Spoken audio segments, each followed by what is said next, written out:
You all are going to Dubai early, aren't you? Yeah, we're leaving November 9th. Oh wow. Okay, got it. That's coming up quickly. What are you doing What are you doing in Dubai? Natalie's got Open Worlds, so we're headed out there and just gonna stay a little bit early so that she gets acclimated to the time zones and just has time to kind of finish her training there instead of finishing it all here and rushing out. Have either of you ever been to Dubai before? I have. And what's it like? Is it like everybody says? Were you there before, Matt? No, this will be my first time. Susie's competing on the open team as well. So what's Dubai like? Because you hear stories like it is a complete trip. Yeah, so the weirdest thing about Dubai is that there's construction everywhere. So every other building is not done yet. It's still being made. So it's really just kind of growing up and out of the desert, injected with a lot of investor money and just building and stuff like that. The downtown area kind of struck us as a nicer, cleaner version of Las Vegas. So, lots of big buildings, shopping, restaurants, and stuff like that. But it's really cool. Yeah, because you hear stories about Dubai where they have man-made sea or something. They just they'll whatever they want to do. It's like there's billionaires and they're making their own massive Never Land ranch if they want. They just freaking have it's wild. You hear stories about it. I'm like, how? I see pictures and it looks like the future. It's crazy. Yeah, in a lot of ways it really is. There are those man-made islands, and I think there's even a place where you can go snowboarding, just like they generate snow inside. They have a downhill track, just mastery of the elements kind of thing. Yeah. It's, what's the deal with Dubai? Is it just the richest people in the world live there? So they don't have a whole lot of, I would say, the financial services and kind of tech and stuff like that is their main export. A lot of expatriates live there. People not from Dubai, people from other places, but there's a lot of money for sure that kind of make things go round there. They have different. We think we have money. They have a different kind of money. Some of them, people from Dubai, will come to the U.S. and bring their cars specifically to have the Dubai plates and everything, just to show off. Hey, look, this is the type of money I'm rolling with. Hit the type of $1 million car and then throw another million souping it up. Just crazy money to buy. So we learned this kind of social hierarchy there. The lower the number on your license plate, the more you paid to get it. And so it's a sign of prestige if your car has a 3-digit or less license plate number. And so we were saw I saw a 3 as we were riding around, that person must be up high up in the government or something like that. And doesn't it? So correct me if I'm wrong, because I just heard a podcast not long ago. I think it might have been The Fighter and Kid. Is there $1 million license plate where you pay another $1 million and the license plate's just lower numbered? I would think so. Which is insane, man. It's a plate. This is one of those deals where, I've never been one of those dudes who cares overly about material things. As long as I get from A to B, a car's a car. I'm not a car guy, but there's literally to think that, okay, a nice car, whatever, if that's your thing. But to pay $1 million for a license plate just to show how rich you are, that's the epitome of vanity, you know what I mean? Yeah. Damn. It's a whole nother culture. It would are there poor people in Dubai? Yeah, there are. Yeah. So a lot of people just kind of come into the city to work and then go out to where they live. Yeah. That's kind of because I'm close to Toronto, it's kind of like Toronto where Monday to Friday business hours, it's 4 times the size because everybody just drives into Toronto. So it's 4 times the size for Monday to Friday during business hours. It just swells. The traffic is insane.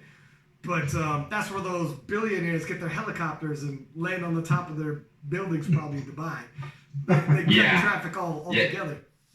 So this time when we go out, we're going to get to go to the top of the Burj Khalifa, the tallest building in the world, and see that. So that'll be fun. Is Burj Khalifa the tallest in the world? Let me double check. Yeah, I think it is because when we were in Taiwan in 2009 for World Games, we went to the top of the building there, and I think at that time the one in Taiwan was the tallest, but I think now the one in Dubai is the tallest. But Bryce is going to check. I think it is. And what's the CN? Look again, Toronto. What about the CN Tower? Is that the one in the Singapore? For China? Matt, I mean the CN Tower in Toronto. For me. Oh, okay. Wasn't that at some point one of the tallest? Maybe it's got outdated. It's got to be. Like, I think the World Trade Center was for a little while. So this is the tallest building in the world, tallest freestanding structure in the world, highest number of stories in the world. How many stories are in that bad boy? Like 154, 55. You'd love to see that thing being built, right? Like, how in the world do they even build it? Yeah. Where there is a will, there is a way. That's the type of money, man. They're going to put as many stories as they need to be the tallest. Yeah, right. Mm-hmm. How far we got to go reaching it to the sky? Because we got to be number one when you got that kind of money, that kind of prestige. So you guys are going there a little early just to tour around. Are you going there early as well, Matt? We leave on the 14th, so not quite as early as Bryce and Natalie. Just a few days before, which is kind of typical for Susie. I mean, she travels well, and she's been doing this for such a long time. She's got her body pretty much in tune and in check. I mean, she's already on body weight and all that good stuff, and she lifts on Monday, so she's ready to rock. We got 1 or 2 heavy sessions left, and then we'll kind of taper on in. So nice. What's the weather like in Dubai? It's pretty hot, isn't it? It's yeah. We're checking the weather. It's in the 90s right now. Yeah, I was looking on my phone as well. It's gonna be hot. Because at least it's November and not like July. Where you are just straight up struggling. Because I mean, when I've been to like Vegas in the summertime, been to Vegas, and as a dude, like Toronto weather is a lot like New York weather. It actually is like pretty much bang the same as New York weather and we were walking around in like the summer in Vegas, and I mean, man, we were like sweating through t-shirts and like, man, how do people live out here? This is insane. Mm-hmm. You were like dipping into hotels or casinos just to get that mist hit you, because you're like, I'm not gonna make our trip. Like you gotta take intermissions just from being outside. I can't even imagine what Dubai would be like in like the summertime. Like a scorcher. If this is like, for sure. So I want to bring it back. It's been a hot minute since we had you on there, Bryce. I believe, was it before Calgary? I believe so, yeah. So, and Matt, were you handling Bryce in Calgary as well? We kind of teamed up. His coach who does this programming, Eric Helms, made the trip as well. Oh, that's right, I remember, yeah. And, and Susie was the national team head coach. So so it was Bryce and myself and Eric, with Eric and myself kind of handling Bryce that day. And I wanted to bring it back a little bit to Calgary just for because we haven't had you on since then, and obviously Calgary went well. It was the big battle of the 105s, and I swear to God, the 105s in Calgary, like, you're in a hot session when usually the bench press is a bit of an intermission when it comes to like excitement, and the bench event had people on their feet and cheering, and the world record was being smashed and volleyball back and forth, and like that was right to the very last deadlift. The Canadian kid, we had our Canadian Bryce pulling big, trying to make something happen, and you had world record breakers. Bryce Krawczyk from Canada had hit a silver medal before at the World Championships. When dudes like that don't make the podium, that's very deep competition. That's what sports is all about. You guys had, on that year, 4 to 5 guys who, in any given situation, could have nabbed a gold if the door all opened up. So it was a phenomenal in terms of showing for you guys all collectively. And then to walk away when it's the most heated battle, walk away with the win and walk away with the gold medal. I mean, it was definitely the session, and I've called. I call them all. I'm lucky. I'm a lucky guy. That was definitely the session of the World Championship for me. How was that for you two when you were in the thick of things? I know you probably felt how does it feel when you're in the deepest division and there's that kind of pressure and that kind of focus on your division? Because I felt it when I landed in Calgary. Everybody's like, oh, the 105s, the 105s. Everyone knew when the 105 session was and was paying attention to it. Mentally, is it tough to shut it off and deal with it? How do you deal with that? It's been pretty tough. like I've developed kind of coping mechanisms that have made it easy, but I've had to acknowledge the pressure and been able to adjust. So like I don't follow a lot of the other 105s because seeing their training makes me feel worse about myself and my own training, even if things are going well. Like someone's training might be different than yours and they might be going heavier earlier than you, or their training lifts are heavier than they do in competition. Like all these things are easy to talk about after the fact. In the moment, if you're just like, oh shit, this person just squatted 700, and Yeah. I'm not squatting 700. And I've learned that I just have to just push all that stuff aside and, not really talk about my weight class. Like Ryan, you wanted to bring me on before nationals. Mm-hmm. And I thought about it kind of like, all right, well, let me just save that for afterwards and yeah. just not get focused. I think sometimes about other sports and these poor athletes who have to get interviewed like before game, in the middle of the game, after the game, and just kind of having to dissect their performance while they're performing. Like that's crazy. It's 100%. I'm a big like UFC fan and boxing fan, and I could not imagine like the UFC was on last night. Do you guys watch UFC by any chance? I did. We didn't catch the one last night. Yeah, I missed it as well, but a little bit. But I can't imagine two guys climbing into a cage, fighting in front of millions of people, and they pack a stadium, 30,000 people or whatever. And the whole week, they call it fight week, interview after interview after interview. The anxiety and the pressure, it would be insane. It would be absolutely insane. And I totally get what you mean, where just in life period, comparison is the thief of happiness. You can never, whenever you start comparing yourself to someone else, it's always a bad idea. Even if you're comparing yourself as you're better than them, it's feeding into a negative part of yourself, right? You're a negative part of your psyche in terms of ego. Comparison's never a good thing to start doing. I know what you mean. On the flip side, you got it like whoever's handling, and Matt, you could attest to this. That's where having a handler helps, because you need some kind of measuring stick, what to expect. How is this looking, etc. So that's kind of where when you hand off these duties, Matt who might not have, and Eric who might not have an emotional attachment to this could be like, all right, I'm just going to crunch the numbers and let it be numbers. But you're 100% right where, especially on social media, it's only highlights. People are posting highlights and you're seeing a top 700 squat. You're like, oh, what does that mean? What was my top squat? Right. At least when you've been around the block enough, now that you've won, several nationals, you won a world championships, does it put things a little more perspective where you're like, man, you see patterns where it's like, it doesn't really matter. Like you've probably had training sessions that weren't even super great in a peak. And then come performance day and you've seen someone else's peaking on social media and you're like, oh my God, this is looking, to the point, we had leading into Calgary, two of the lifters, and I got to think back. I think it was Blevins and someone else on leading into the 105s. And I remember Blevins said something to the effect of, are people hyped up for this?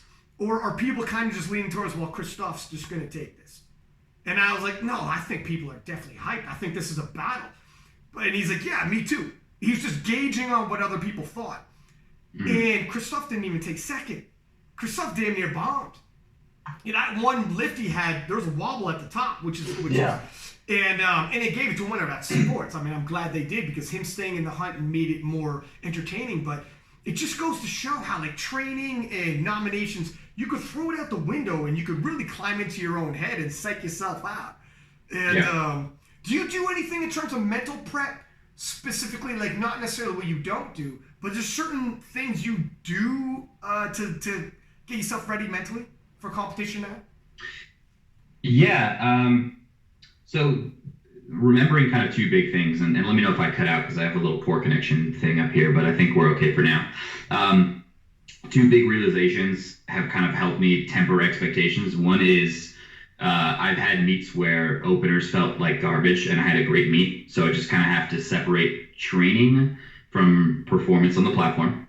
And then just another realization that despite anyone's training, anything can happen the day of competition. You can miss your opener for depth and have to retake it. And, all of a sudden that takes your your reach third attempt out of the picture, and you can have a better day than expected, you can have a worse day. So you just have to separate training from competition. But this competition specifically, with actually Matt's help, he sent me what was called a directive affirmation after watching one of my training videos, which is basically like a script of values, I guess, kind of what's important to you and what you want to focus on. And it's almost like a contract to yourself.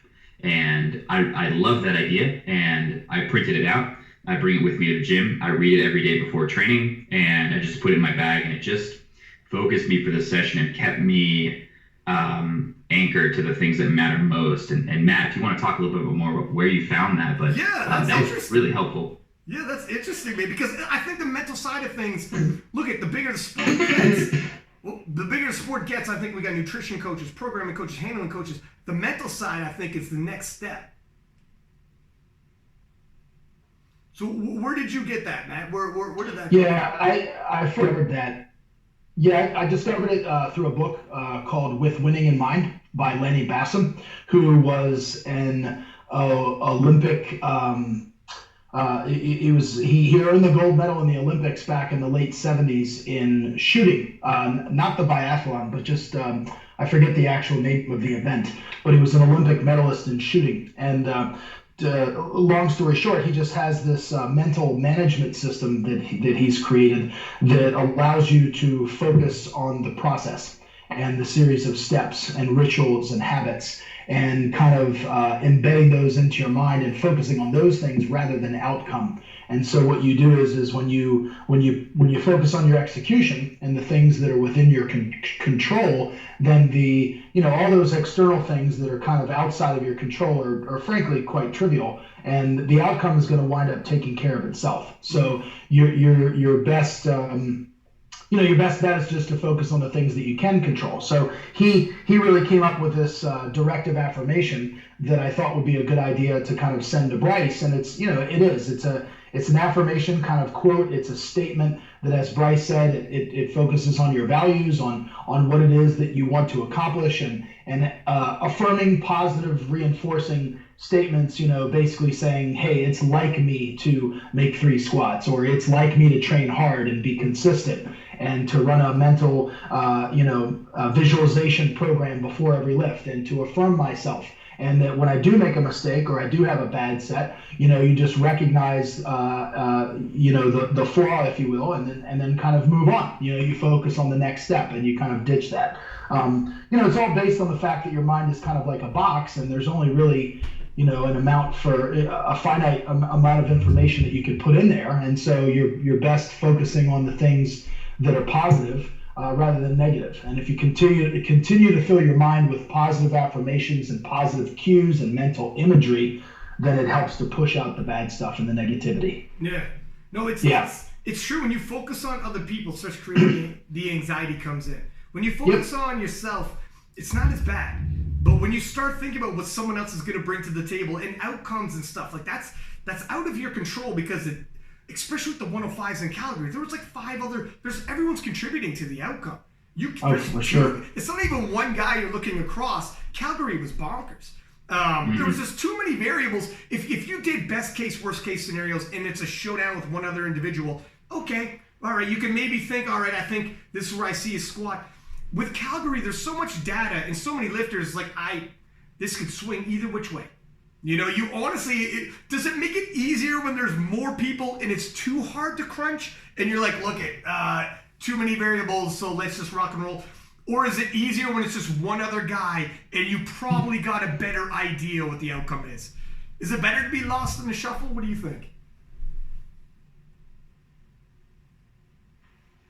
I'll let Bryce. Did you get that, Bryce? I just kind of feel like when I got to Worlds, I was just free, and like all the lifting was done, and so a lot of people might not know this, but it feels to me at least, and I've talked to a few other athletes and they feel the same, that Worlds is a lower pressure meet than Nationals is here in the United States. At Nationals, you must win to go on to the next level, and the competition is insane. That's true. And at the Worlds level, there's less crowd, there's less people in the back.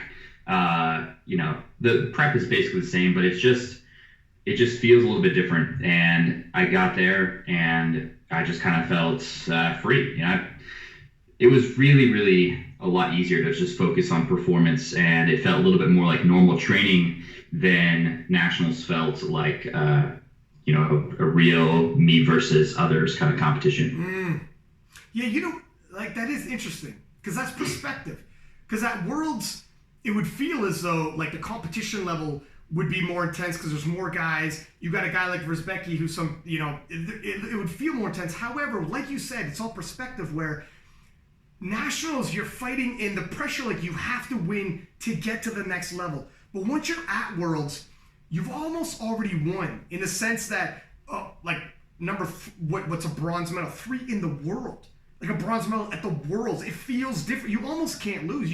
You come home and it's almost, some of these guys who finish off the podium still hit world records, still bring medals in individual events. It's almost like, look, no matter what you do when you come home, people are proud. You already made it that far. However, if you get, stuck at not, like, within the nation and not making a national team and going to Worlds, I guess the pressure would be, I guess that's where my journey ends until next year. That the pressure that way would be, I can understand, it'd be a little easier. When you show up a World, it's like, well, look it, who's gonna say anything if Versbecki out-totals me, whatever. And as a matter of fact, because he won the year before, do you actually, because some people prefer to be an underdog, prefer the pressure, let the pressure be on another individual, let him carry the weight of expectation and be, okay, let all the preview shows and everything pick him, and I can somewhat skate underneath and just do my thing. Sometimes it's actually easier in all sports and walks of life, right? There's something to be, not only there could be like, I had Jen Milken on, she was saying, it puts a chip on my shoulder, right? So you have the naysayers, but also handling expectations, because again, that's other people exerted on you, right?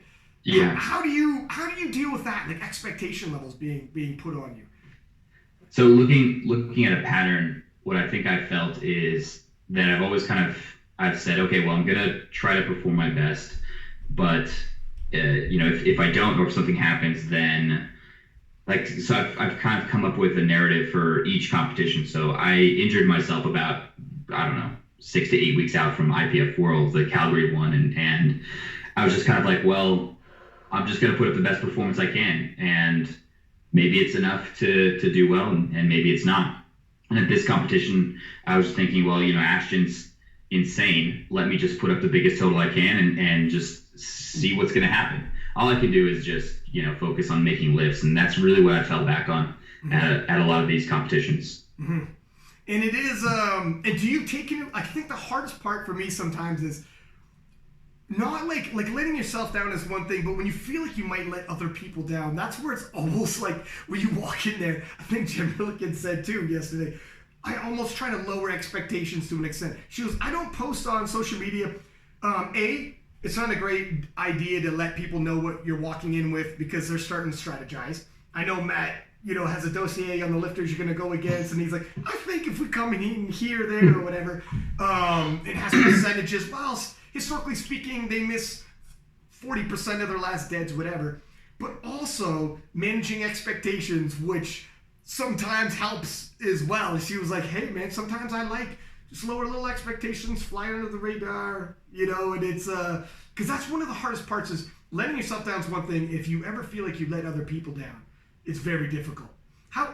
Let me ask you this though. After you won the World Championships, what did it feel like to have a win like that at such, like you must have been on cloud nine, knowing going into this, first off, Versbecki was returning. The guy had a historical run in the 93s, moved up to 105s, won the big clash of the 105s in Belarus, which again was heavily hyped, came back, was a heavy favorite, and then, wow, a whole nother cast of 105s once again in Calgary. Nothing but killers. Nothing but killers in A-level guys. World record smash in every single event. Coming out of that with a win. And understanding what you accomplished and knowing like you had been to the Worlds, you had won nationals. What was the feeling there? Was like, oh my gosh, was it everything you would hope for? Was it, what was that feeling? Like, I pulled it off. I did it. Yeah, so those feelings sink in like way after the fact, like Right, yeah. twice now I've gone to a big competition and went against what I felt was an unbeatable person a few months before. Like I felt like, Christoph's just gonna pull like 900 or something crazy like that. Like, how are we gonna add 50 kilos, to my sub total to catch up with that? And Ashton's like, the training totals out of him are insane, and that's really part of what proves to me like the day of competition is the only thing that matters, and the numbers are important, but they don't matter quite as much because anything can happen. So yeah, it's just that kind of just cements focusing on the process and just working hard and just showing up, and performing as best you can. It felt really, really good. I wish these guys all the best, and it feels great in the moment to beat them. And yeah, that's kind of the summer. When you got home and you laid your head on your pillow and you're like, oh my God, I'm the IPF World Champion. Like, did you have one of those moments you're like, holy smokes, because this is real. This happened. Yeah, I did. It's definitely a moment of disbelief, like kind of looking back over. And so a few competitions now, it's happened after someone else missed a deadlift, so kind of not having it in my own hands, like not seeing the win for myself, but having someone else make a mistake. And, while you'd love to do it yourself, it almost doesn't matter how it happens. No, yeah. Because that's how the numbers go down. Yeah, that's sports. That's sports for sure. Yeah.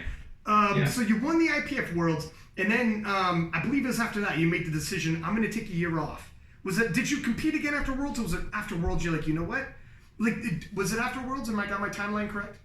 You got it, yeah. So right after Worlds, I took a pretty long hiatus. I only competed May the following year, so it was almost a year later. Mm. And what was it? Because obviously Worlds, like you get no better pinnacle than that, but you still felt as though it wasn't. I remember you posting saying, "Look, I feel like I'm hitting bigger numbers in training than I am on the platform. There's a bit of a disconnect. There's a few things I want to tidy up.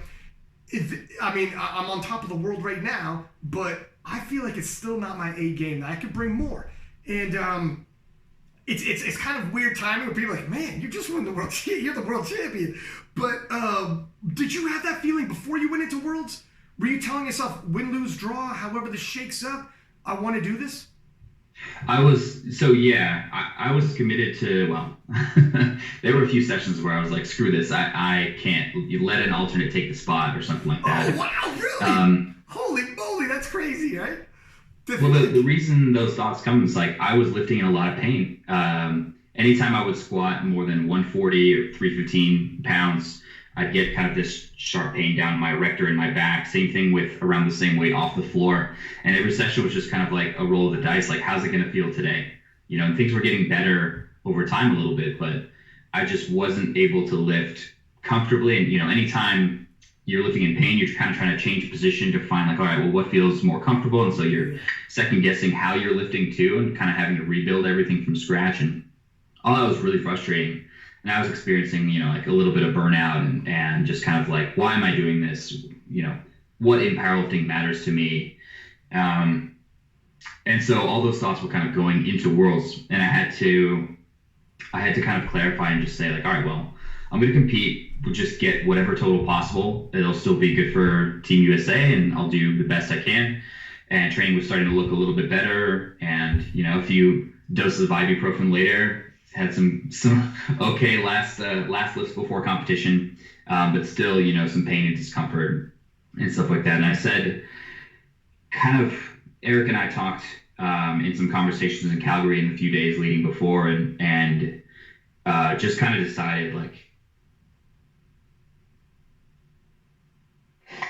off. Worlds to nationals is like 16 weeks, I think, and I just didn't think that it would be enough time to heal and to bring back a stronger package. And so we just decided to kick it forward. The next competition will always be there, and I'll still be training just as hard, just without nationals. And it really was the right decision to just miss a competitive cycle and get healthy. Isn't that wild that you could have you know when you go into a competition and sometimes you're a little banged up and you always think the other person's 100% in your head. You always think, like, I've seen them squat this, I've seen them dead that. Oh, so I'm going to add, like, I'm even going to add 10% because I think they're going to be better. And you never actually tell you, they're human, man. You don't know what they're dealing with. I remember actually Brett was coaching me one time. And I was like, I think I need this number. I think I need that number. As a matter of fact, I pulled his best numbers previously. And if I add a little on there conservatively, and Brett's like, easy, cowboy. Easy. he's like, you just took every PR he ever had, put it all in one day, and then added. He's like, that's the perfect storm, worst case scenario. And I was like, but Brett, I had this problem with my hip. And he's like, he's probably got you don't know what he's dealing with, man. He's like, easy, my friend. And it's funny how history could have changed if you were like, I think I'm going to sit this one out. And it maybe you would be like, look, when I was, I don't know if you're 100% in Belarus, but when I was in Belarus, let's say you're 100% and Christoph won. Going into this, I don't feel 100. I don't know if I should do this. And it just goes to show sometimes if you have a little faith, stick to it.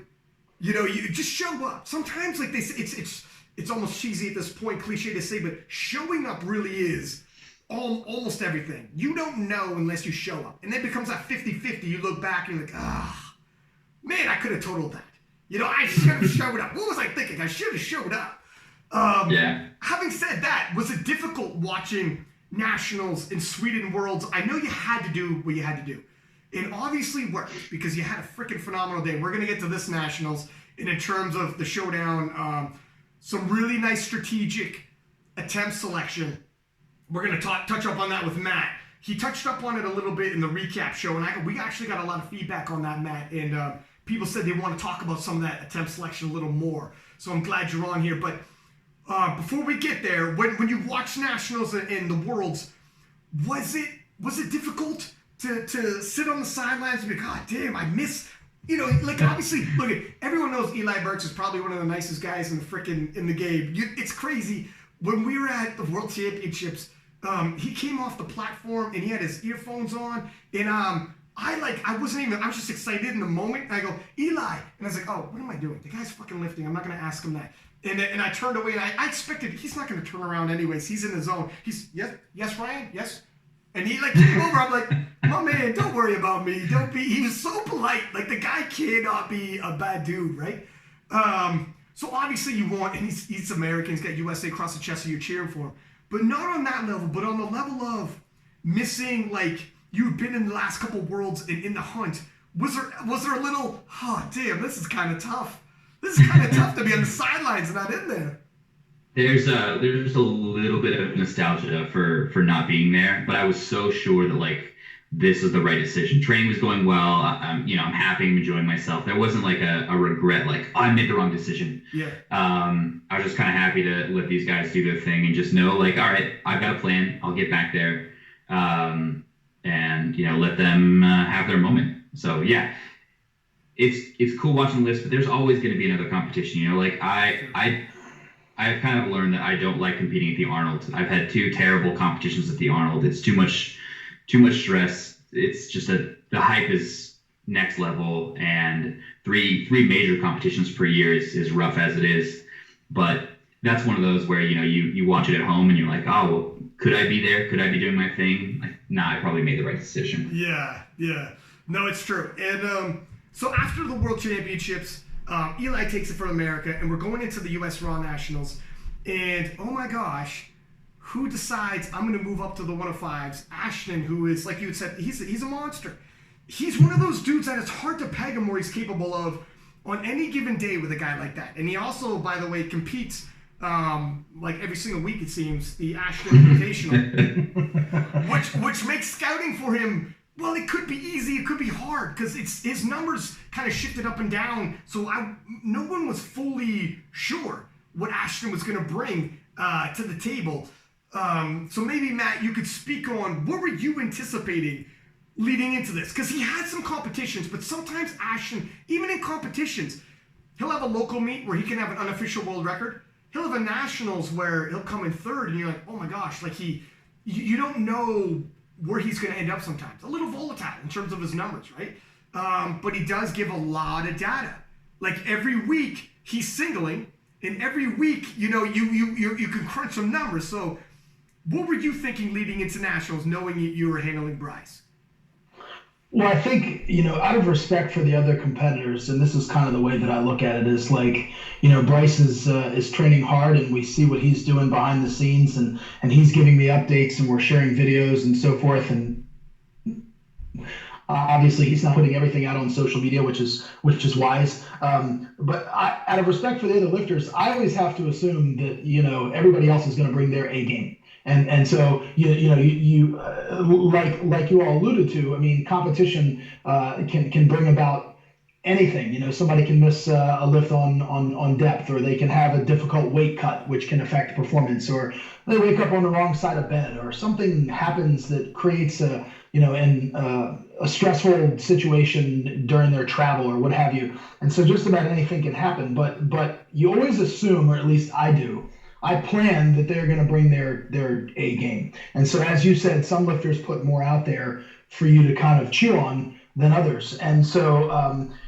speaking of Ashton, you know, he does put a lot of stuff out there, and he'd had some very impressive performances at some of these other meets. And he does his, kind of mock meet in the gym, if not every Saturday, but just about every other, kind of the Ashton Rouska Invitational, if you will, is what he kind of calls it. And, which is very impressive, you know, that he could do that. And so I think, you know, just looking at his top ends there of what he did in training, you know, you start to think, you're like, wow, you know, if he did this in training, what is he going to be able to do when the adrenaline's really pumping, and when it matters, when he steps onto the platform? And for some people, you know, they rise to that occasion, and to others they perform a little bit less. And I'm not insinuating that Ashton performs less. I mean, I think the thing that I mentioned in kind of the recap show that struck me was his body weight. I was anticipating, I mean, we all knew that Ashton was going to be the lightest guy in the class. But I don't think any of us anticipated him showing up at 94.99. Just based on his past few previous competitions,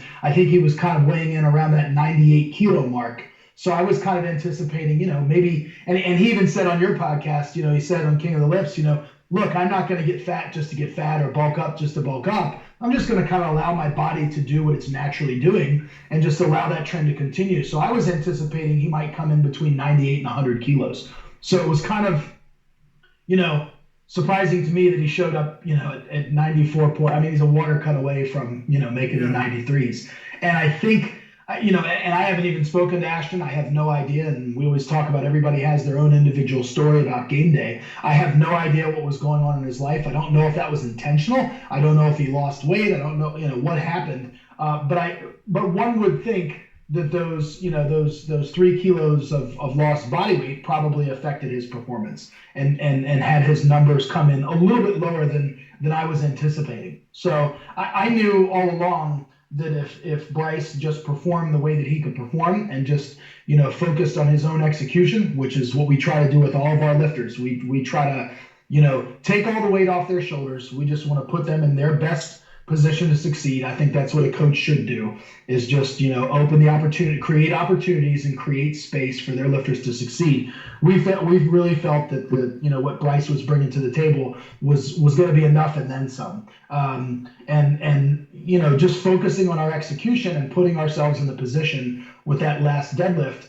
that if we weren't pulling last, that we were going to make Ashton as uncomfortable as possible. And so that was kind of our game plan all along. And as Bryce said, you know, you can only do what you can do.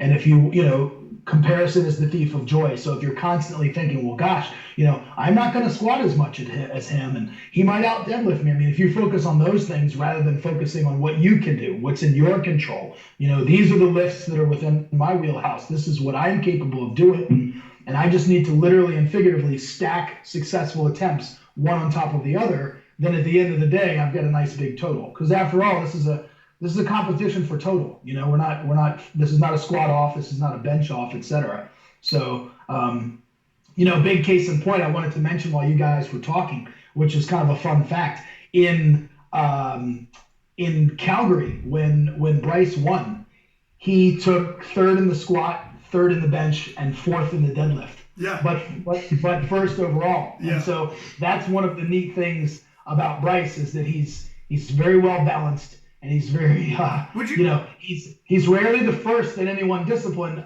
except the total, which is the only one that really matters anyway. Would you say he's consistent? just no, and that's great, right? I mean, it's nice when you have these lifters. For instance, a Christoph Wierzbicki, who's clearly at this body weight is the best deadlifter in the world. I mean, the data say that, and so it's nice when you have that ace card up your sleeve where he can just kind of if he's going 6 for 6 and kind of just staying in the thick of things. If you're his coach or his handler, you're like, we'll just put it on the bar. So consistent, and he's rarely first in any one discipline, but he's usually second or third, and so that adds up to a really, really huge total. And when you don't miss lifts, that puts yourself in a really good position. And so that's what we always try to do. We always try to just stack successful attempts. We try to just be singular and focus and just allow him to focus on one attempt at a time, to not get ahead of ourselves. This is the opener. This is the only lift that matters for the day. And then once you hit the opener, the only lift that matters is the next one. And so it's in terms of like when you do the comparisons with like social media, if you get wrapped up in that game, the specialists always are going to seem scarier. The guy who's consistent across all three, who might come in third or fourth across all three, people looking at, if you're comparing squats, you'd be like, well, I see like 3 or 4 guys out squatting him, so that's not that. Bench, well, there's this guy and that guy are out benching him, so that's not that impressive. And then deadlift. So then consistently on social media, you're seeing consistently other guys in the same weight class lifting more. So it gets, it kind of convolutes the situation and gives like a false narrative of like, well, I mean, maybe if he's constantly, I'm seeing other people outlift him, then maybe he's not going to be in position to be number one. But powerlifting, and that's social media, right? Where you just see a big squat, big dead, big bench from certain individuals. But when it comes to the day, 3 lift, if you're the 3 lift guy or the 3 lift girl, your percentages of winning, because you're not relying on one single event, you're consistently right through. You podium in all 3 events, that's a really tough total to beat. The other guy can't miss. Literally, you're really stacking the deck on whoever it is that's got to pull for that win at the end. And that's basically how Bryce is, collectively building his career. But it is, in terms of social media, that's where you can kind of freak yourself out. If you're watching, you'll be like, oh my God, he's squatting so much more than me. Yeah, but when you add up all 3, your squat's exactly what you needed. A perfect example of that, right? I mean, there's 2 prime examples. I mean, Calgary is one of them. You had Joshua Greenfield from Great Britain, who was the number 1 squatter, and yet he placed 6th. And then you had Barry Pigeon, I believe is how you pronounce it, from Ireland, who came third in the country. He came 5th overall. There's a perfect example. Bryce came third, and 4th, but 1st overall. And then once again, we had the same situation essentially in Lombard at Raw Nationals.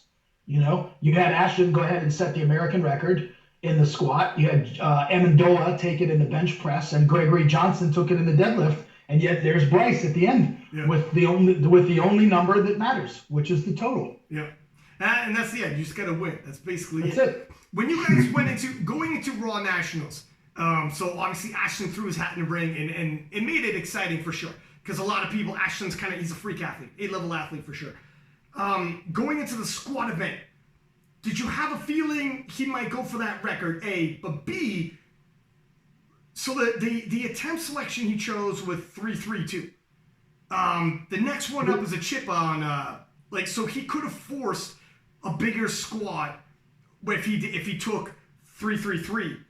Was that somewhat surprising, or do you think they're thinking, look we're right at the very end, and a kilo more could have been too much. We're just trying to chip that record. What were your thoughts, Matt, when you seen that? Because, or maybe he's thinking, look, I don't think. What were your thoughts when you seen that? Yeah, I thought the latter. I think they took what they thought they could make, and I mean that was a tough squat for Ashton. I thought that was a good call, and they had the chip to play with. They broke Garrett's record there. As I said, frankly, just based on Ashton's training, I was expecting him to squat more, and that's not an insult. That's a compliment to Ashton. I had fully expected that they would break the record, of course, but have more in the tank. And again, I think that body weight may have affected, their plan a little bit. And I don't know if that was intentional. You'd have to ask Ashton. But I thought that was a good number selection for them, and they had that chip to play with. And we knew that potentially for us, the only chip that we might have would be at the end with the deadlift, but Gregory Johnson took that away with his second attempt, so which was fine. So again, the goal for us is not, and I think I can speak for Bryce, is not individual American records. It's to win the total. That was the objective. It's to be a national champion, because there's only one day out of the year, like we always say, one day out of the year when you can become a national champion. Bryce can hit PBs 364 other days out of the year, but what was wonderful is that Bryce did have a fantastic performance and hit PBs in nearly every discipline. So yeah, and how was training leading into this one, Bryce? Did all the corrective you wanted to do in the off season leading into this nationals? Because here's the thing, Matt said in the preview show, and he said right there, look, I seen some footage that you guys didn't see. And if I'm honest, there was a couple people rumbling, being like, I don't know if you know what Bryce is going to bring to the table here. And I'm like, I don't know. Bryce was holding his cards close to his chest, and Ashton was revealing his cards. So how was training leading into this? Because Matt seemed pretty confident in the preview show. Body weight be damned. He thought he was coming in 98 kilo, and he still didn't think it was going to make a difference. And that's for the record. He said that before the fact. So obviously training was going well. How was training leading into this? This is the best training cycle I've ever had, by any measure. And what's interesting is I was actually squatting twice a week this time, rather than 3 times a week leading into Worlds and past competitions, and still ended up feeling the best. So kind of traditionally in the peak, I would hit like a single at ramping RPEs, getting closer to competition, some back off volume. And Natalie Hansen would kind of help choose my number for the day. And, Eric Bodhorn would help too, and just kind of add weight and put the right weight on the bar. And I think my heaviest, I hit a super comfortable 315 kilo squat, 694.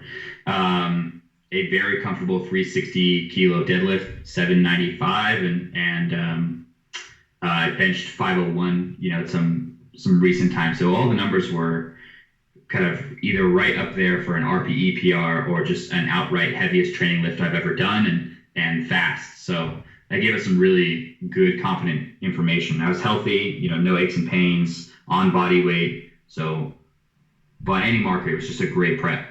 And you were doing some things too. Like hiding the weights, or not hiding the weights, but covering the weights and stuff. And so was that did that help in terms of mentally just being like, look, it's not attaching to the numbers? Was that a social media thing, trying to get some people talking? Because people were doing the same thing or whatever. It got people talking. It also, you could post the lift without someone knowing what you squatted necessarily, including yourself, as it were. Where did you come that about? And was that legit? Were you having fun? What was that right there? Yeah, I'll give a little backstory on that. So we did a seminar in Ireland with a really great psychologist named Hugh Gilmore, who had a presentation. Matt presented alongside, I presented alongside. This is at the European Powerlifting Conference. And among other topics, he talked about something he did with British weightlifters, where it was a form of pressure training where he would cover the bar and have them come in and lift the weight. And the idea is, well, if you don't know what's on the bar, you're going to have to lift it as if it is your max. Especially for weightlifting, you have to put everything you have into it because you don't know what's on the bar. And I logged that in the back of my mind. I'm like, oh, well, what would that look like if you applied it to powerlifting? But when I actually tried it, I really just tried it to kind of get over the fact that for a while there, anything over 6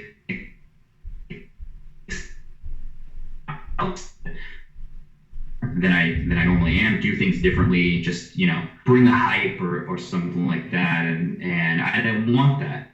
There's no reason that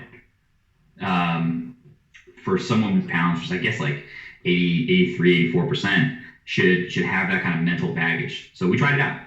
I had singles anyways, and I just had Natalie put the right load on the bar for the RPE and just squat it. Was it successful? Well, I mean, looking back, I ended up hitting about maybe 10 to 20 pounds more than I thought was on the bar, unracking it. So it was a little heavier than I thought it actually was when I unracked it. And the second thing I proved to myself was like, well, all of these felt fine. So it wasn't like just for hiding the bar and for social media, and it was really just kind of an experiment. I would use it in cases where, so if I was programming that for athletes, in cases where athletes have severe anxiety around a specific number, and 595, things are great. 600 pounds, all of a sudden they're misgrooving and things just feel dramatically different. If that's the kind of lifter, and those things exist for sure, 100%, then you might want to use this. Yeah, it's funny because for me, people are different the way they approach it. Some people get super amped up and hyped, and some people are kind of even Steven, and some people are like Alice McLean, straight up smiling and no hype in them at all. Like this dude's like walking his dog on a beautiful sunny day when he's trying to pull for the win, no less. But if you're somebody who hypes himself up heavily, like a Kimberly Walford style, if you're covering the plates, it might be a situation where, hey, you don't need to hype quite like that. She might be hyping up too often. Really, you're gonna crash. You can't maintain this hype level. So I know what you mean. Where like it might help, it might not. I think if I'm covering the plates, you're expecting a fight every time, and you're coming in here like, the gates of hell just opened up, and you're ready. You know what I mean? Like, so I get where you mean. Where you might need to know your lifter. I also, though, on the flip side, what you said, I've hit a plateau before where there was a psychological thing with a certain round number that it's 5 pounds, but that 5 pounds coming into the new 500 club, 600 club, whatever, was breaking me. And everyone around me is like, dude, this is so in your head. I failed it so many times in a row in the gym on competition. I'm like, I don't know, man. It's just my limit. They're like, this 5 pounds is not your limit, dude. That's a percentage equivalent of like less than 1%. That's ridiculous. And then eventually you beat it and it becomes your working weight. And you're like, what the hell happened there? It's weird how psychologically it happens, not just to our sport, but, racers, runners, everything. There is some psychological barriers. That some people, even Kristen Dunsmore is actually researching into it. There's a huge mind-body connection when it comes to sports psychology with numbers and pushing through. But I love that you did that to cover it up. And I want to know, how it would have worked. If the weights were kind of on or not. Because, I think for sure when I start hyping myself up and the adrenaline comes in my body, it's harder to gauge what exactly the weight was. And if I'm overtraining like that too, if I shouldn't be getting so hyped. Do you find that you want to get hyped for your top sets, or do you find you do not want to? So I think there's probably a sweet spot, not only for each lifter, but each lifter on each discipline. So you might need a different level of arousal for squat, for bench, and for deadlift. And I found that I probably need a little bit more than I used to think that I did for deadlift. So just slightly higher arousal for deadlift than I used to think. Squat and bench for me are both maybe lower than most other lifters, and that's just kind of my sweet spot. But you certainly have, like, it's not just like walking out of bed. You have to have some kind of level of arousal and being ready. Matt, before we pass this up, I wanted to ask you, you've got to coach some lifters when you handle them and they say, don't tell me what's on the bar, or tell me what's on the bar. Like that's exactly a version of covering the weights, and what's been your experience with that? Yeah, I think for the most part, I try to meet the personality of the lifter. Whether that's arousal, whether that's how much data they want to know, or just their mannerisms and kind of their go-to strategies on game day. Is I'm not trying to fit them into my box. I'm trying to kind of fit into theirs. And so I want to do the things that make them feel comfortable, that increase their probability of successful execution. And so when I have a lifter who who doesn't want to know what's on the bar, then that's fine. Then I'll just tell them, that's fine. If you don't want to know and you just want me to play the strategy and you just want to go out and lift, and for those people, lots of times, I say this respectfully, they may not be that versed in kilos anyway, so they go out and they just, to your point with the trash bag thing, I think, and I'll circle back to your question, I think a lot of people not only become intimidated when you mention a specific number, but they might become visually intimidated when they see a specific load, whether it's 3 reds or whether it's 4 45s, or for females trying to break into kind of the one big plate on each side bench club. That's a big milestone for a lot of females. And so I think lots of times that level of creating a distraction, if you will, whether it be through trash bags. If we don't use trash bags in our facility, sometimes I'll just load the bar differently. If I know that someone's going for a PB for 120 kilos and, instead of me slapping on 2 reds and a clip, maybe I'll load it differently, so that they don't know, and they don't know the wiser of what's on the bar. But to your point on game day, if they don't want to know what the number is, then that's fine. Then I'll just kind of withhold that information and just continue to affirm them and cue them and say, look, this is within your wheelhouse. It's like you to make this number. You're strong enough. You're good enough, et cetera. And for those that do like the data and those that do want to know the numbers, then clearly we kind of have those discussions. But I also don't want the lifters, particularly as we get toward the end when it's time to really crunch things in the deadlift, to get too wrapped up in that. I just want them to be singular and focused. Look, you have 1 rep to do. You have to walk out on the platform and you have to execute this deadlift.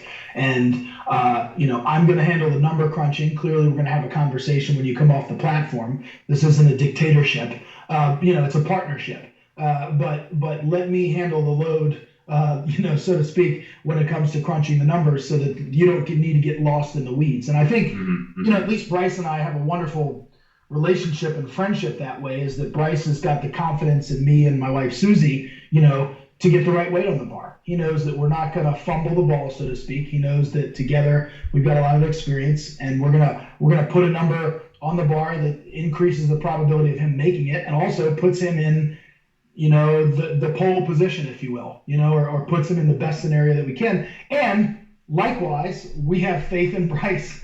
We have faith in Bryce, and we believe in him that he's going to execute. I say this, in a positive way. I expect Bryce to make the lift. And so when Bryce does have a miss, I mean, look, he's human, he's fallible, he's not perfect, but lots of times if Bryce misses the lift, it's a little bit surprising, and I mean that in a good way, and that's because he is so consistent and because he does execute so well. And so anyhow, I hope that kind of answers your question. That's kind of how I try to play it. Is also, if you have a lifter, to your point, who gets really aroused for one particular lift and then they're a little bit more chill, it's the coach's job to kind of help them meet that, help them get to that place that they need to be. Lane Norton, for example, is a rah-rah guy. I mean, screamer, manual, those guys are bouncing off the walls on all 3 attempts. Total opposite of Bryce, right? So if that person needs a cheerleader, if they need somebody to be there with them and get them revved up, that's fine. Alternatively, I work with Sam Calhoun and I work with Mike Touchier, and they're very stoic and they're very calm and very, placid, so to speak. And so you just be a calming, stoic presence there for them. And then that they can lean on and kind of feel you there with them, next to them, and there's very few words that need to be said. It is, I've been in the gym before where somebody's got a bit of a plateau and you do that old trick where you load that bar with every dime and cookie in the house, and it's like, what the hell what are you doing? We just lift it. They don't have time to do the math. They're like, what the fudge is this? They're trying to calculate, just don't even look at it, just lift it. But sometimes on the flip side, they're like, I know it's got to be heavy because you're not doing this for a warm-up. We got to be breaking into a new plateau. So that can freak you out even more when you show up and the coach has got something crazy loaded on there. Looks like a pyramid of some sort. I do like, too, how you touched up on how every lift is a little different. Because some people are even keel, very calm, cool, collected, and consistent. It is true that Bryce, when it comes to doing those preview shows, I almost start thinking Bryce is probably going to go 9 for 9, 8 for 9. He is very consistent.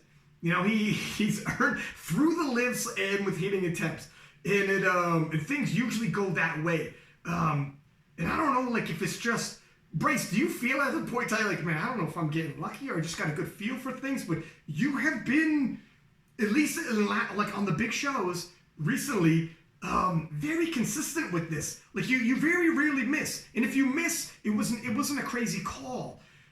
What do you attribute that to? Is this because there's been people who've been around for a long time and they don't have quite some? They're always wild cards. They're always like they could go 9 for 9 and beat anybody in the world. They could go 5 for 9 and have a massive dip. Yeah, it's probably a few reasons. Just on the technical side of things, it's probably the fact that my lifts are like comfortably to standard, you know, so I'm not borderline on depth. I don't have like risky setups on bench press or, you know, just kind of extreme much of anything on technique, you know, it's kind of within the normal bell curve of technique stuff. So it makes it easier to lift to the standard. And the second piece is just having handlers who put the right number on the barbell. And, you know, if you're putting the right number on the barbell more times than not, that just gives me more chances to be successful. So it's kind of a combination of those two things, I think. And you build to success. Can I jump in for a second, Ryan? Yeah. Ryan, can I jump in for 1 second? Yeah. Yeah, so I just want to, I want to sing Bryce's praises even further here. Bryce has teamed up with myself and my wife Susie for 8 competitions, and I put together a spreadsheet. And Bryce, I'll send it to you after the podcast. There's 8 competitions that Bryce and us have done together, and that's a total of 72 lifts. And he has made 65 out of those 72 lifts. See what I'm so saying? that's an average of 8.1 out of 9. So that's a 90% average. And he's only missed, out of all of those competitions, he's missed 1 squat. And that was our 3rd squat at the Arnold in 2018, if you recall. And interestingly enough, that one was missed on strength that day. Oh, yeah. Yeah. And Bryce has only missed 2 benches, and he's missed 4 deadlifts. And so I think the deadlifts are, you know, understandable sometimes because you're moving around for position, or you're jockeying, or you're trying to put something on the bar that makes somebody feel comfortable. And look, it's the last lift of the day. That's a little bit understandable. But just to say that this guy's made 65 out of 72 lifts. I mean, and that's just when he's joined up with us. I mean, that's not to pat ourselves on the back. It's to show how consistent he is and how well he executes. That again, we just have the utmost confidence in him that he's going to go out and do the job. And so he makes us look good, and it makes our jobs easy, quite frankly. Dude, you see why people call it Mr. Consistency. It's nuts, though. Here's the thing. It's that adage, if you're aiming for the king, don't miss. If you're going against Bryce and you're hoping he's going to have an off day and start missing, well, statistically speaking, that's not a good game plan. Like you got to be 9 for 9. You better. He will be on the last lift. You're pulling for the win. You're probably not going to be ahead. That's some good stats right there. And it's I know people think like it's easier said than done for some reason. When it comes to the upper echelons and it's elite and everybody's pushing themselves, it can't be overstated because that's some crazy stats. 8.1. So he's averaging 8 to 9 for 9. At this level, too, Bryce is like a big game hunter. You know, it's not like he's at the lower levels where you're at a local meet, whatever. You're always going to go 9 for 9. So it's I guess that's how you string together championships. But also, there might be, to an extent, like I don't know how you feel when you walk out there, Bryce, but you do seem calm, cool, collected. And maybe it is a little, like when you hype yourself up and you're on the verge of frantic almost when you get out there. Look, for some guys, that adrenaline can jump 20 kilo on their squat, so I get it. But also that's a variable, which can throw off consistency. When you're a little more calm, cool, collected, and it feels, you know, it's a little more consistent probably when you approach the bar. Is that something, do you think that is a factor? How do you feel when you're in there? Because some guys, they're like, hey, look, I know what I look like on the surface, but believe me, I'm fighting an inner battle. There are times when I'm stepping on the platform, and Matt's like, we need this. And I'm like, oh my God. I just got a poker face, right? So what do you feel when you step out there? Is it like that? Because you, on the surface, when I'm like commentary for the Worlds, you look calm, cool, collected, like nothing's bothering you. It's mostly that way. So all the prep is done. Like I've got Matt and sometimes Eric Helms, and I have Susie there, and that's kind of just a real comforting force to just go in and treat it a little bit more like training. And whether or not this is true, I've got a personal belief that I feel like that extra hype, those people who are super hyped up, or all the little things that people do in the pre-lift ritual that just kind of add an element of chaos, decrease your ability to execute. So the people who roll the bar toward themselves when they pull, or the people who run out of the platform and try to quickly set up, like there's more room for small errors. A hand position that's slightly different than normal. You hit the bottom of the hole in just a slightly different angle, and you got to fight a little more than normal. Those little variations add up, especially when we're talking max lifts in national competitions. Mm-hmm. That being said, when it's like the World Championships and you're pulling, like, there's got to be a difference though when it's like, okay, this is it. Like when you won the World Championships, did you realize, oh my, like I'm right there for a gold, and it comes down to your last lift? Was there different feelings? How do you stay calm? Because I know, like when you say that, it's like, my God, man, when you're especially with the 105s that you were in, like you were in a battle that everybody, that place was jarred, packed. People were hanging off of rafters. The electricity, it was crazy in that room. Like I could feel the energy in the room when the 105s. You're in the hottest division when most other lifters put time out their day to make sure. Well, I'm going to watch the 105s. Some lifters who lifted later on were like, I don't care. I got to show up. I'm not missing the 105s. Like some lifters were like, I'm tired. I could be out sightseeing, whatever. We're like, but I'll be back for the 105s. So when you were lifting and it's the last lift and you could be winning the World Championships, you must feel some anxiety. You're like, this feels a little different. Yeah, it definitely does. It's not just calm and cool and collected the entire time, all the way up to the finish. A weird thing happens in competition, especially. Like I have a very short-term memory. I'll come off the platform on squat and barely remember being out there. I'll come off the platform on deadlift and barely remember the entire lift. Just being out on the platform just feels like a blur. And I do a lot better when the possible outcomes are not known to me, so if I'm being handled, like the worst possible thing to tell me is like, if you make this, you're a world champion. If you miss this, you're third. You know what I mean? Really? Yeah, really? I don't want to hear that, because it just heightens the overall state of the lift, and it's a little bit irrelevant for the lift.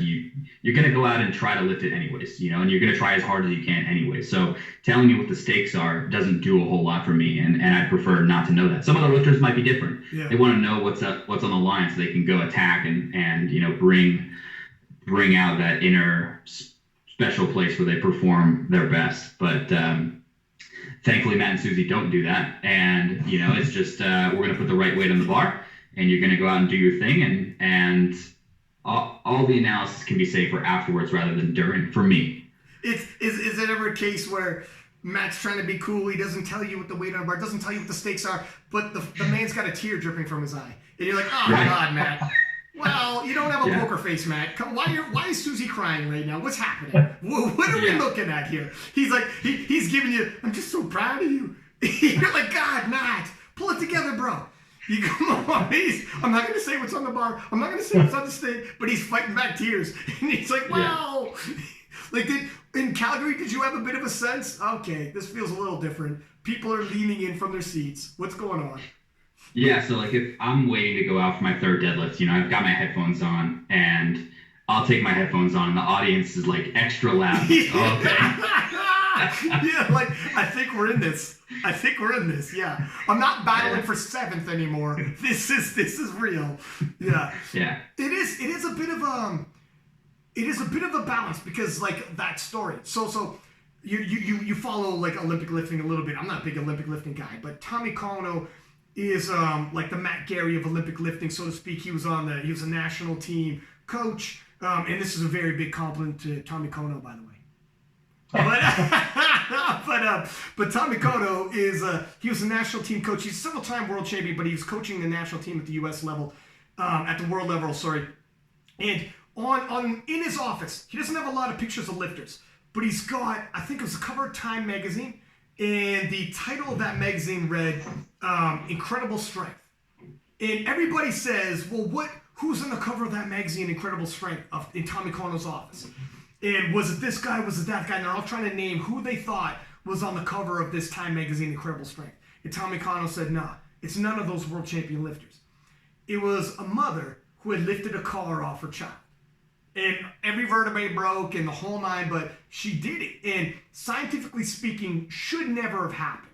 And it literally, textbook, it happened. It was documented. This took place. And people are like, then why do you got that up in your wall? And he goes, because I tell people, when you need it, you have no idea what's in the tank and what's there when you really need it. Well, someone's like, I've never hit this before. I don't know. It's there. If I load it, it's there. Trust me, from what I'm seeing, it's there. You need it. You need it today, and it is there today. I don't care if it wasn't there last time. I don't care if it wasn't there training. Trust me, it's there. So there's that balance where science meets belief and things turn magical and whatever, right? But it is that careful towing of the line, and it's different for other people too. Like you said, look, for myself, my third is going to be my third. My strength is going to be my strength. I'm amped up enough. Thank you very much. You don't have to tell me my children are underneath the car. You're going to get me psyched out. And for other people, like Elaine Norton's probably on the total opposite end where he's like, listen, Elaine, the building is burning and your wife and children are inside and I need you to run in. Are you going to run in there for me, Elaine? Yes, I will, sir. He's going to march out there and he's lifting that car off his children type deal. So, I mean, that's why sports are beautiful, man. You have all different types. So walking into that last deadlift, you had explained a little bit, Matt, in terms of the strategizing. The last deadlift, the U.S. Raw Nationals. Let's take it back to there. But just to bring people, because when you said that, just briefly, just like, hey, look, here was the situation. I knew I could force her hand, and Ashton had to pull for the win. Well, guess what, young man? I'm going to make you pull a little more. And a lot of people started hitting me up. And there's look at it. You guys are so knowledgeable, been in the game for a hot minute. I know, Bryce, you were in the Raw Nationals when the Raw Nationals was like a local meet compared to what it is now. You'd seen it. You've been there. Totals were not even close to what the totals are now. Streams were funny because you would, like, I remember streaming where I just refreshed a page and the scorecard refreshed. And it either turned green or it turned red. And that was my stream. There was no like production, podcast, preview shows, whatever. So a lot of people watching nowadays, they're like 20-somethings, young in the game, been in it 2 to 3 years, have no idea about how deep handling goes in terms of like the strategizing. There is people who are phenomenal at programming, and there are people who are phenomenal at game day and can really nerd out on this and crunch numbers, and they know all the rules and how to really put the pressure on somebody. It is no longer, and this will also bleed into the U.S. Invitational, we'll get there in a second, but it is no longer whoever the strongest person wins. It is no longer, well, you just, I load the bar with whatever you have. It's become a game day situation, strategizing. And Matt, you touched up on a little bit, and some of our listeners and watchers who might not know, who didn't look at things like that, didn't realize, well, I got some DMs being like, can Matt go a little deeper into what happened on those deadlifts? Can he go a little deeper into explaining what he meant there? And I was like, all right, let me have Matt on here and we'll get a little deeper into it. But you had forced Ashton. Ashton had a big pull anyways, and then you forced his hand to load up a little more on top of that. Can you explain what was going on in the deadlifts and how you guys strategized the opener, second, and then ultimately the third lift? Yeah, for sure. So, I mean, if you just anybody listening at home can always pull up the results and kind of track along with me. But if you look at where they were at subtotals, Bryce had a 5.5 kilo lead at subtotal. So Bryce had accumulated 542.5 kilos, and Ashton had 537. And the reason that Ashton had kind of that weird number, because once again he had the chip advantage that he'd used when he squatted 332 for the American record. So Ashton, of course, is lighter, and but we had the lot number advantage. So can you tell people also what that means? Because here's another thing: people are like, that's getting tossed around a lot in the preview show, and I got some DMs to be like, "Can you guys please explain how do you get the lot number?" And so lot number is a randomly assigned number that every single lifter at a championship gets, and it's assigned before the championship starts. And so for local competitions that are small and much fewer competitors, sometimes I know that kind of the old school method was literally and figuratively kind of drawing these numbers out of a hat and assigning them to lifters. Sometimes local competitions will actually use the timestamp now at which you registered, and that has a correlation with your lot number. I'm not exactly certain how they do it for national level meets when you have approximately 1,250 lifters. I don't know how they generate or how they assign these lot numbers, but it is a random assignment. I mean, you could do a sort in Excel. Bryce is an Excel wizard. I'm sure he could come up with a method of randomly assigning lot numbers to people. But it's a randomly assigned number, and it determines two things. It determines the order in which you weigh in. So the lower lot number will always weigh in first.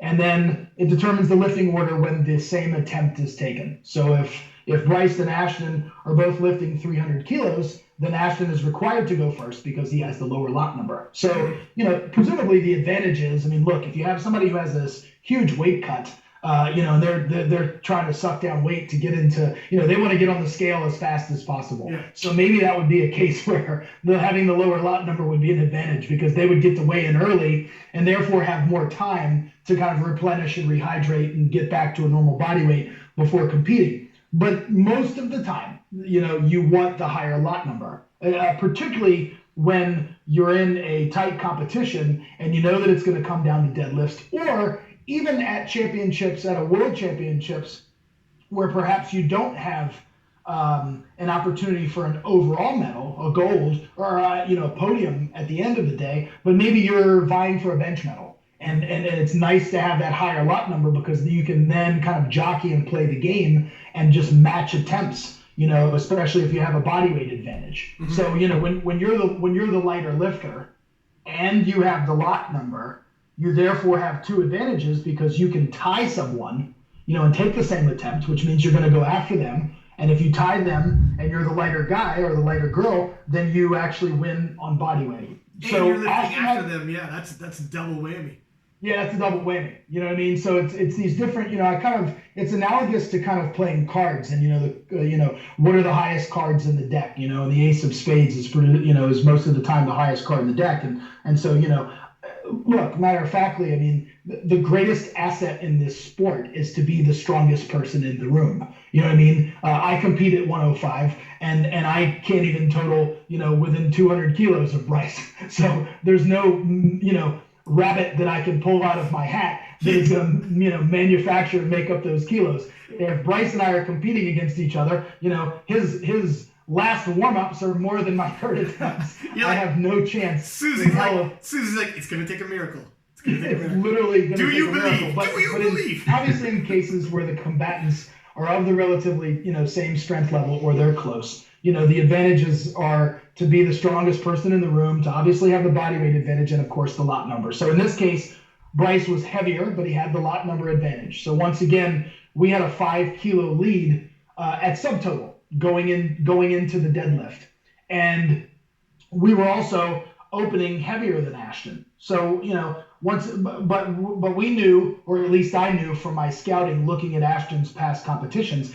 And he even said on your podcast, he traditionally likes to open lighter in the deadlift and take a little bit more robust, aggressive jumps. And so I was a little bit surprised that his opener was as light as it was. I thought that he was going to open a touch heavier, and I thought that he was going to jump higher. But they played their game plan, and look, his first two attempts looked exceptional. So, we took our opener at 340 kilos, and that was our plan. And interestingly, Bryce kind of walked out for that first opener, and I could tell that Bryce was getting a little bit visibly frustrated. The platform was really a mess at that particular time, and that's not an excuse. I mean, every single lifter has to deal with these same circumstances, so, and Bryce is not one to complain. I mean, he rolls with the punches and makes the most of it, but I could tell his setup and his approach for the opener took a little bit longer because there were some divots in the platform. There was some accumulation of baby powder. There had been some urine on the platform, etc.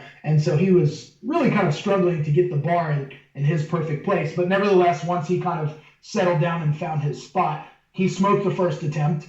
And, it was all systems go. And so the 340 looked good. I asked him how it felt. He said, fine. And we all huddled up afterwards. Natalie played a part in that, as well as my wife, Susie. And we decided to go to 360. And so we did, and Ashton jumped, from 327 and a half to 350, and Bryce, and they both made their lifts well. And I'll say this: Ashton's second attempt probably looked a little bit better than Bryce's second.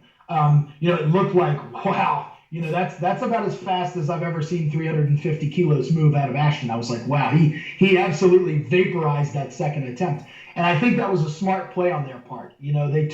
They took a nice solid second attempt. They didn't go crazy, and presumably wanted to leave some room in the tank, to put on what they were going to need for the third. So that's really, at this point, that's where the strategy came in, because we had a 15.5 kilo lead on Ashton after the second deadlift. And so he was the number that Ashton actually needed was 365 and a half. Okay, that was the number that Ashton would have needed to actually win the meet, because he could have tied at Bryce's total and won on body weight. But we strategically went to 370 kilos for two reasons. First of all, that's what we thought Bryce had. I mean, that's, when he did the 360, we kind of huddled up and we said, hey, how did that feel? And so forth. And he goes, I think I've got about 10 or 12 and a half at the most. And so we kind of, huddle up and we decided upon putting in 370 kilos for two reasons. First and foremost, it's a number that Bryce can do, right? I'm not going to put anything on the bar that I know that he can't do. Yeah. That serves none of us well. And so it increases his confidence level because he knows that it's in his wheelhouse. So it's a high probability make for us. But most importantly, in that particular situation, what it did, because we had the lot number advantage, and you can't come down. Ashton can't say, oh, okay, as it stands, Bryce went out. He hit the lift, but his callus popped and ripped off at the very top. So just at lockout, that was a really solid number. It was a solid lift. The execution was great. He got right to the lockout and was literally popping his hips through. You can see it on the live stream. Pretty much had the sucker locked out, and it just popped out of his hands. And so there's nobody who can predict those sorts of things. Mm-hmm. That just happened. I know that Bryce is diligent when it comes to hand care and taking care of his calluses, but hey, that's competition, and those sorts of things happen, and you just roll with the punches. So it popped out of his hand.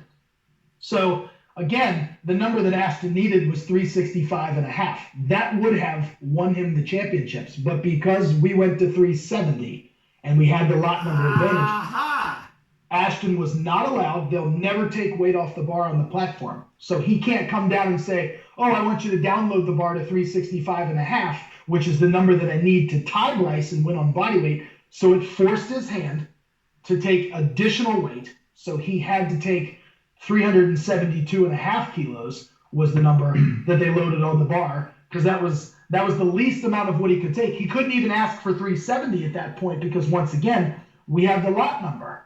Would he have had the option to put that on and lift before me too, assuming I would miss? Yeah, he could. They could have done that. Yeah. They could have, but they didn't. I think they were in a wait and see mode, right? I think they also thought, like we thought, like Natalie, myself, and Susie thought. I had every expectation that Bryce was going to go out and make this and pad our lead even more. That would have given us 12 and a half kilos. And then Ashton would have needed, 382 and a half is the number, or 3, or whatever that number that is. But we forced Ashton's hand to take more than he actually needed. So he took 372 and a half. And let's say that Ashton would have made that number, that would have given him a total of, I'm adding it up now, that would have given him a total of 909.5. So he would have beaten Bryce had Ashton made that lift by 7 kilos. But once again, he didn't need those 7. Yeah, you're forced to say it. Yeah. You know, you're forcing the lifter's hand. You're trying to make them feel as uncomfortable as possible. And look, maybe on a normal day, you know, that number, you know, Ashton has deadlifted more than that before. I think in coming in, we kind of anticipated that he would be good for that. I mean, look, frankly, we thought both of these guys were going to pull over 800 pounds, you know. And look, Bryce was a callus ripping off of his hand away from doing that. And so, you know, we fully anticipated both of these guys totaling 2,000 plus. I mean, that was our expectation, but we knew that it was going to come down to the end. And, you know, we want to use every single bullet in our gun, so to speak, and we want to stack as many successful attempts on top of each other as we can. You know, it was unfortunate that we missed our third bench, but it was what it was, and that was where we are. And so you can't, you know, at that point, you can't look back and focus on the past. Mm-hmm. You have to focus on what's in front of you. And so that was the strategy that we employed, and thankfully it worked out for us. And because Bryce was pulled on second attempts, he pulled heavier, so he pulled afterwards. Even if Ashton changed his third attempt, you only have 2 changes. Bryce has got 2 changes loaded in his gun as well. Okay, I can change. Oh, you change again. Well, you'll always get the last say. Sure. You can always continuously get the last say. And, all right, do you want to play that game and keep changing the number? I get the last say. So if you want to keep increasing and we both fail our second, fine. Guess who wins? Over. So that's where it becomes, you really backed him into a corner there. Yes, he can keep changing and loading the bar, and so can you. And if you want to bluff and play chicken, let's load up 400 kilo and call it a day. Sure. I'll pull the slack out of the bar and then wave to the crowd. And you know, it was by the last deadlift, it was a tough situation for you guys. Backed them into a tough situation. Yeah, because we can, you know, having that lot number advantage, we can just put in a higher placeholder than them. Mm-hmm. So, you know, whatever they make, we can go higher than them. And then, like you said, haha, joke's on you, because if we both put in, you know, an outrageous number that neither one of them can pull, well, the game's already over anyway, right? Yeah. We've already won after our second deadlift. Let's go to the medal ceremony. Yeah, that's right. That's where Bryce's like, I'm really good with just ending it right here at an 8 lift if you like. If you like. The really exciting thing, and I don't just say this, you know, in a cavalier way. I mean this with all sincerity. Is that Bryce's best is ahead of him, and so you know I know that one of his other. I mean, look, we said it before. There's only one day out of the year when you can become a national champion, and there's only one day out of the year when you can become a world champion. So on those particular days, the primary focus is winning, right? That's the primary focus. That is the ultimate objective, and he's process-oriented, not outcome-driven. But look, we are after a specific goal, and that's where, you know, Susie and I come in handy and try to play our cards the best that we can. But he can hit a PB any other day of the year. All that being said, he did hit some PBs. Yeah. So he did get some icing on the cake. I know that he wasn't he didn't hit his goal of hitting 2,000 pounds, but we were projecting higher than that. And I think, you know, as the game kind of unfolds, if you will, you know, things happen that perhaps weren't expected, that you can't necessarily plan for. And, you know, this, that, and the other thing. But it's exciting to think that, you know, it took a tremendous amount of maturity and level-headedness for Bryce and Eric to say, you know what, not this year. We're going to sit this one out. And they took the time to kind of retool the engine, so to speak, and look at the product that he put forth. And when you package up, you know, a perfect day for Bryce, I mean, the sky's the limit. I mean, he's got capability of going much, much bigger. So, and I'm not saying that to put pressure on him. I'm saying that to affirm him and to compliment him and to give him confidence that there's more in the tank. You know, and look, we had a little bit more in the squat. But this is not a squat competition. You know, I told Natalie and Susie, we took 322.5 on our third squat. And I said, that's the right call. I'm in agreement with this number, but I'm telling you right now, he's going to make it look like he has 2 to 5 more. Yeah. But again, hey, look, we want to make the third squat. and in making it not fry his back for his third deadlift. Yes. Because momentum builds one way or the other in a competition, and you want him to come off after the squat series, which is always the most stressful series for everybody, right? There's this collective sigh in the warm-up room when the squats are over. And so, because they're stressful, because it's the first event and because the weight literally and figuratively is on top of you. And so, when the squat is over, it's this collective sigh that lets out, and you want your lifter to have made 3 without having to, empty their gas tank. Yeah, you don't want to be like, hey, great, I made 3, but that's all I got. Like, we emptied the tank in that last third one. We got a bit of a time crunch here because me and Matt got Sam in 15 minutes. But before we end this, before we let you go, we had spoken a little bit about like nationals being, if you win nationals, it's a big deal because it punches your ticket for worlds.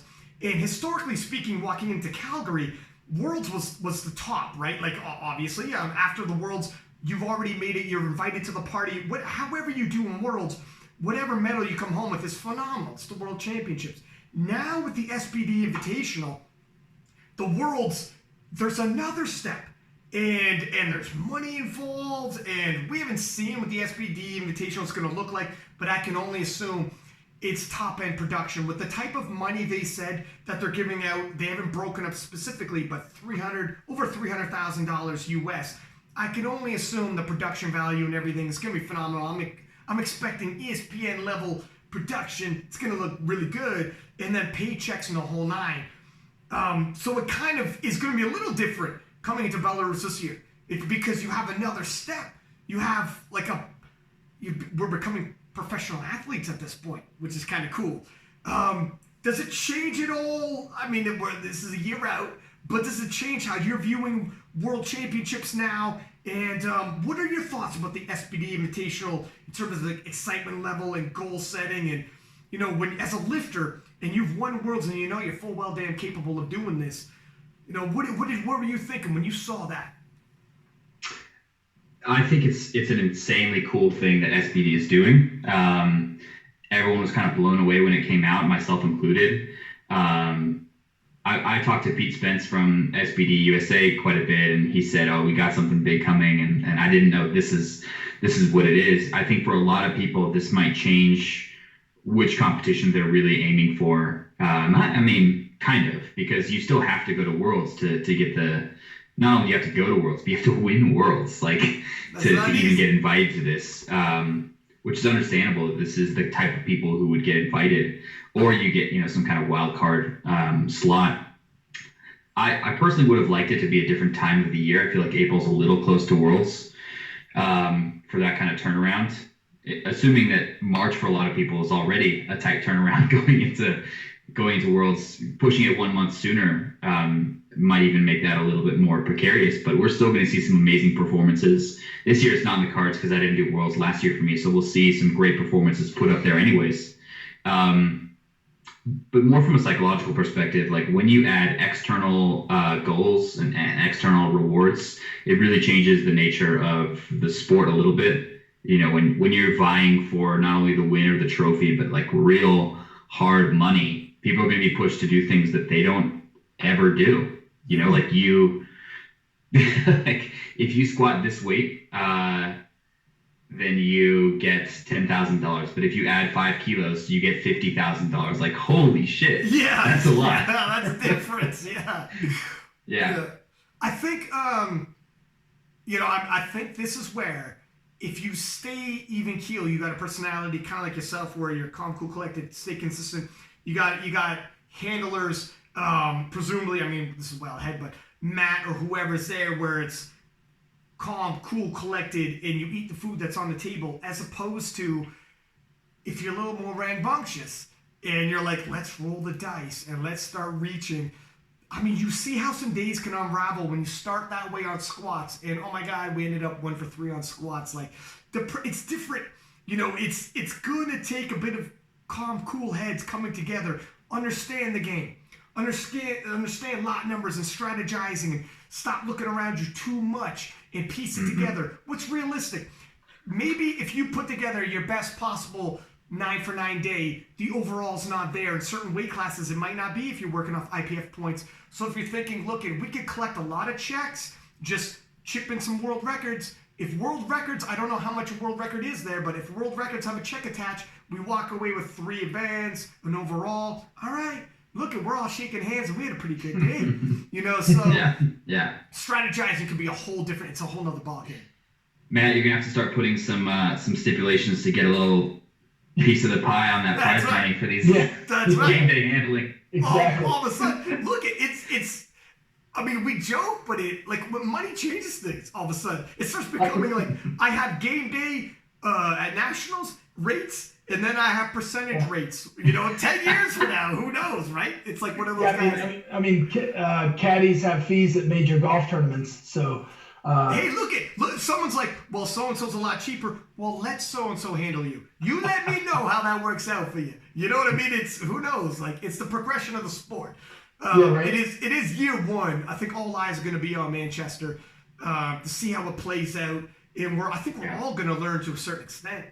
You know, we're all going to learn a little bit because it's not even total. It's like you got to break out your IPF points calculator real quick on the fly and start adding up some numbers. And you got, by the way, you got 60 seconds to do so. And it's going to be nerve-wracking. I'm excited to call, see like the preview show, try to crunch these numbers, and it's going to be difficult even there, and possible world records and whatnot. But, I guess we'll cross that bridge when we get there. But we got, my man Matt, we got 10 minutes. I know I got to do a quick refuel myself. Bryce, thank you very much for coming on, my man. Much appreciated. I know you're a busy guy, and you punched your ticket to Belarus. That was the goal. Here we are, my friend. So much appreciated for your time, sir. Matt, as always, much appreciated for your time. We got a little more to go. Thank you. Bryce, I want to give you the opportunity, A, to shout out any sponsors, and B, to thank anybody while we have you. Yeah, I've got to thank Matt here for handling me so well. Matt and Susie did a great job. To Eric Helms, to my team, the strength athlete, and 3DMJ, everyone did a phenomenal job at Nationals. This was awesome. The other coaches I work with, Eric, Hanny, and Joe, all did a wonderful job with their athletes, and it's awesome to see their success out there too.